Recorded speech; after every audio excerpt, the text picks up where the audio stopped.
خبر شامل کرتے ہیں کوٹ چٹھا کے نواحی علاقہ خانپور منچوالا کے نزدیکی بستی کھوئی سکھیری سے، جہاں پرانی دشمنی کی رنجش پر مسلح افراد نے موٹر سائیکل سوار پر دھاوا بول دیا۔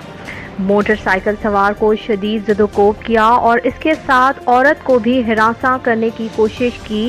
چیخ و پکار سن کر علاقہ مکین جمع ہو گئے اور ملزمان کو دھر لیا۔ تفصیل کے مطابق غلام عباس احمدانی، جو کہ اپنی بہو کو موٹر سائیکل پر گھر لے جا رہا تھا، کہ راستے میں مسلح افراد نے روک کر تشدد کا نشانہ بنایا اور جان سے مارنے کی کوشش بھی کی، لیکن پسٹل کی گولی پھنس گئی اور ان کی جان بچ گئی۔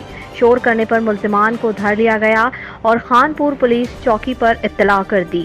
اطلاع کے ملتے ہی چوکی انچارج شاہد منظور کی ہدایت پر کانسٹیبل فاروق جوگیانی نے موقع واردات پر پہنچ کر ملزمان محمد ظفر ولد محمد خان، صفدر عرف مچھر، مظہر عرف مظہری کو گرفتار کر کے پسٹل قبضے میں لے لیا اور ملزمان ناجائز اسلحہ رکھنے اور ارادہ قتل کے دفعات درج کر لی گئی۔ نیوز اسٹوڈیو سے فی الوقت اتنا ہی۔ مزید خبروں اور اپڈیٹس کے لیے دیکھتے رہیے DTV۔